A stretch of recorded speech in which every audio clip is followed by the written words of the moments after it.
Gold, trusted gold buyers. మీరు తాకట్టు పెట్టిన బంగారాన్ని విడిపించి ఈ రోజు ఉన్న మార్కెట్ ధరకు కొనబడను. విక్రమ్ ఫస్ట్ ఇంటర్వ్యూలో చాలా క్లారిటీగా చెప్పారు. మీరు ఎందుకు వెళ్లాల్సి వచ్చింది, వెళ్ళిన తర్వాత ప్రజల కోసం ఏం చేశాను, చెంచులకు అభివృద్ధి కోసం ఏం చేయాల్సి వచ్చింది అని. చెంచుల అభివృద్ధి కోసం అంటే వాళ్ళు తునికాకు విషయంలో కానీ, వాళ్ళ అభివృద్ధి కోసం కానీ, వాళ్ళ రాజకీయంగా వాళ్ళు ఎదగడానికి కానీ, రాజకీయ అవగాహన కానీ కొన్ని కార్యక్రమాలు చేపట్టారు. అందులో పార్టీ ఆ విధంగా వచ్చింది కాబట్టి ప్రభుత్వం కూడా కిందకి దిగింది. అవును, ఈ రోజు చెంచులకి ఇంకా అభివృద్ధి చెందాల్సింది ఉంది, చాలా ఉంది. ఎంతవరకు అప్పుడు మీరు చేశారు విషయంతో పాటు, ముఖ్యంగా మీరు ఫస్ట్ ఇంటర్వ్యూలో కాకుండా కొన్ని విషయాలు దాచిపెట్టినట్టుగా తెలుస్తుంది. ఒకటి, పంతు నాయక్ హత్య కేసులో వాడిన AK-47 ఎర్రగొండపాలెంలో బాబురావు ఆయన కుటుంబం దగ్గర సంఘటన ఎన్కౌంటర్లో ఎలా ప్రత్యక్షమైంది, అక్కడ రికవర్ అయినది ఎల్బీ నగర్లో ఏ వేళ ప్రత్యక్షమైంది, ఎల్బీ నగర్ నుంచి మళ్ళీ ఇక్కడికి కోర్టుకి మహబూబ్నగర్ కోర్టుకి ఎలా వచ్చింది, అంటే ఎల్బీ నగర్లో ఉన్న AK-47 మీరు నయీం హత్య చేయడానికి అక్కడ దాచిపెట్టినట్లుగా ఒక ఇన్ఫర్మేషన్ ఉంది. అది వాస్తవమా కాదా, జరిగింది కానీ ఎందుకు నయీం మీద అంత టార్గెట్ పెట్టారు, AK-47 అక్కడ ఎల్బీ నగర్లో పెట్టి ఆయన్ని చంపాలని ఎందుకు ప్లాన్ చేశారు. ఒకటి, మహిళా మావోయిస్టుల పట్ల కోవట్టు అనే పేరు మీద ఆ విధంగా హత్య చేయడాన్ని ఒక దళిత యువతని మీరు ఏ విధంగా చూస్తారు, దాన్ని ఖండిస్తారా లేదా సమర్థిస్తారా? ఫస్ట్ ఆఫ్ ఆల్ ఒక మహిళా మావోయిస్ట్ని పార్టీ హత్య చేయడాన్ని నేను ఖండిస్తున్నా. ఒకటి, పార్టీని నడుపుతుందంటే AOB Andhra Orissa border special zonal committee కార్యదర్శి గణేష్. అసలు ఆయన నేను అడుగుతున్నా, మిత్రమా అసలు మనం పతనం వైపా లేకుంటే విప్లవం విజయవంతమా వైపు అనేది నేను ఆయన అడగడం జరుగుతుంది.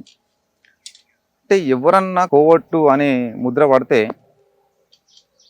అంటే వాళ్ళు కోర్టు కంటే ముందు ప్రచారం ఎక్కువ జరుగుతుంది. అది ప్రభుత్వాల లేకుంటే పోలీసులు చేస్తారనేది తర్వాత విషయము. అయితే ఇంకోటి, దళిత మహిళ అంటే పార్టీలో అంటే ఇంకోటి అమ్మాయి కూడా కుల నిర్మూలన జరగాలి అని ఆమె విప్లవోద్యమంలోకి వెళ్ళిపోయింది.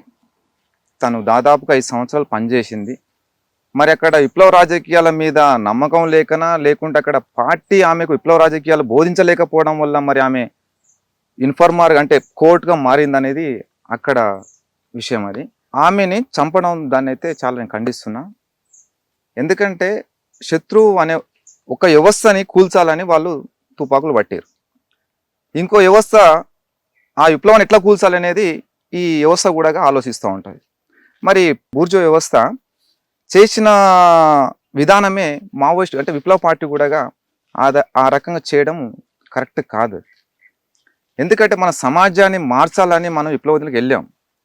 మరి వెళ్ళిన తర్వాత మనం ప్రజల్ని మార్చేది పోయి ఏ ప్రజలైతే పార్టీకి సహకరిస్తారో ఆ ప్రజలు కొంత బయటికి అంటే ఎక్స్పోజ్ అయిన తర్వాత ఇన్ఫార్మర్ అని చెప్పేసి లేకుంటే ఏదో అంటే ఇన్ఫార్మర్గా మార్చుకోవడం ఆ పోలీసుల తర్వాత మీరు ఇన్ఫార్మర్ పనిచేస్తారని చంపడం అనేది కరెక్ట్ కాదు సార్. ఎందుకంటే ఈమెని ఒక మహిళా మావోయిస్ట్ని చంపడం దాన్ని నేను చాలా ఖండిస్తున్నా. ఇందాక మీరు చెప్తున్నట్లుగా ఆమె కుల వ్యవస్థ కోసం నిర్మూలన కోసం పార్టీలకు వెళ్ళారు. అవును, 2017 నుండి 2024 వరకు అంటే దాదాపు 7 సంవత్సరాలు పార్టీలో ఆవిడ AOBలో పనిచేశారు. అవును, పార్టీ కూడా ప్రకటించింది ఆవిడ దశల వారీగా పార్టీలో ఎదిగారని. అంటే పార్టీ నిర్మాణం లోపం అనుకోవాలా లేదా పార్టీ ఇచ్చిన శిక్షణలో భాగంగా లోపం అనుకోవాలా ఆవిడ కోవట్టుగా మారడానికి? అంటే మనం ఇచ్చిన ట్రైనింగ్ బట్టే కూడా అవతల వ్యక్తి మారుతుంటారు కదా. పార్టీ ఇచ్చిన ట్రైనింగ్ లోపం, ఆమెకు విప్లవ రాజకీయాలు కూడా ఆమె నేర్చుకోలేదు. అందుకే ఆమె ఆ రకంగా నేను కూడా చెప్పట్లేదు ఆమె కోవట్ అని, కానీ పార్టీ కోవట్టుగా వ్యవహరిస్తుందని చెప్పేసి చంపేసింది. అది ఎందుకంటే ఇప్పుడు కోవట్టుగా సరే వాళ్ళ కుటుంబాన్ని బయట డిపార్ట్మెంటు ఇబ్బంది పెట్టడం వల్ల వాళ్ళు ఏమన్నా తల్లిదండ్రులు ఏమన్నా సహకరిస్తామని ఏమన్నా ఒప్పుకోవచ్చు. మరి ఈమె పార్టీలో ఉంది కదా, ఆమెకు గ్యాపే ఉంటుంది కదా, మరి ఆమె ఎట్లా కోవట్టుగా మారుతుంది? ఇంకోటి, ఆమె 5 సంవత్సరాలు 7 సంవత్సరాల తర్వాత కమాండర్ స్థాయికి ఎదిగిన తర్వాత ఆమె కోర్టు ఎట్లా మారుతుంది? కోర్టు అని ఎట్లా ప్రకటించి ఎట్లా చంపేస్తుంది పార్టీ? అసలు పార్టీ ఎవరైతే చనిపోయారో ఆ అమ్మాయి అన్నదమ్ముడికి డబ్బులు అందాయని, డబ్బుల కోసమే చేశారని, ఉద్యోగం ఇస్తాను పోలీసులు ఆశ పెట్టారని ఇటువంటి ఆరోపణల మీద చంపామంటూ ఆమె మెడ మీద ఒక లెటర్ కూడా పెట్టారు. సరే, ఇప్పుడు ఆరోపణ వచ్చింది సార్. ఆరోపణ వచ్చినప్పుడు ఆమెని ప్రజాకోర్టు పెట్టి ప్రజాకోర్టులో ఆమెని క్షమించి వదిలిపెడితే బాగుండేది. పార్టీకి నష్టం చేయలేదు కదా. మరి ఆమె ఇప్పుడు కోర్టుగా మారింది, పార్టీని ఇంతమంది నాయకుల్ని ఎన్కౌంటర్ కావడానికి కారణం ఈమెను కూడా ప్రకటించలేదు పార్టీ. ఈమె కోర్టు ఎవరిస్తున్నందుకు పార్టీ విధానాలు కరెక్ట్గా లేవు కాబట్టి ఈమెని చంపేసినామని చెప్పేసి పార్టీ ప్రకటించింది. అయితే ఇప్పుడు ఒకవేళ పార్టీకి ఏమన్నా నష్టం చేస్తే అది అది పార్టీ శిక్షించాలి. కానీ నష్టం చేయలేదు, సరే ఈమె కోర్టు అని అనుకుందాం.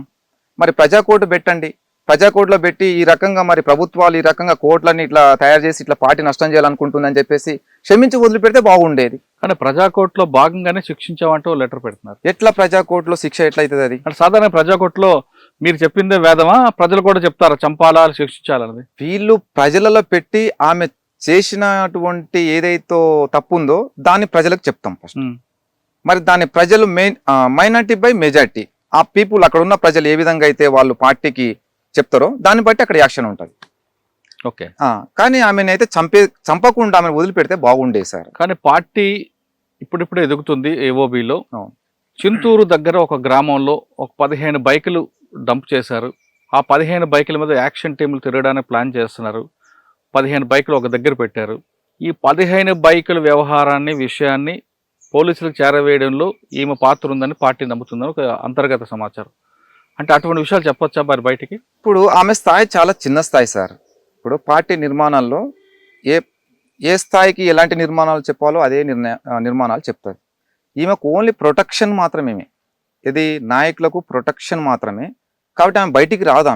ఆమెకు బాధ్యత లేనిది అక్కడ క్యాంపెయిన్ చూసుకోవడం, అక్కడ పార్టీ నాయకత్వానికి రక్షణ చూసుకోవడమే ఆ బాధ్యత. అట్లాంటి బాధ్యత ఉన్న ఆమె బయటికి ఎట్లా వస్తుంది, బయటికి ఎట్లా వచ్చి వీళ్ళతోని లింక్ అవుతుంది? కాదు అది. అంటే పార్టీలో ఆవిడ టెక్నికల్ చూసేవారు, ఆవిడ చూసేవారు టెక్నికల్ కాబట్టి సిగ్నల్ నియరాక అప్పుడప్పుడు వెళ్తుంటారు. అవును. వెళ్ళిన సమయంలో అక్కడున్న అది మన హ్యూమన్ ఇంటెలిజెన్స్ మనకున్న అంతర్గత దీంట్లో అమ్మా నాన్నతో మాట్లాడాలి, అన్నదమ్మతో మాట్లాడాలి, ప్రతి మనిషికి ఆ వీక్నెస్ ఉంటుంది. ఎంత పార్టీలోకి వెళ్ళినా ఆ విధంగా మాట్లాడే తప్పేంటని అంటే సిగ్నల్ కోసం వెళ్ళుంటారు ఆవిడ బయటికి.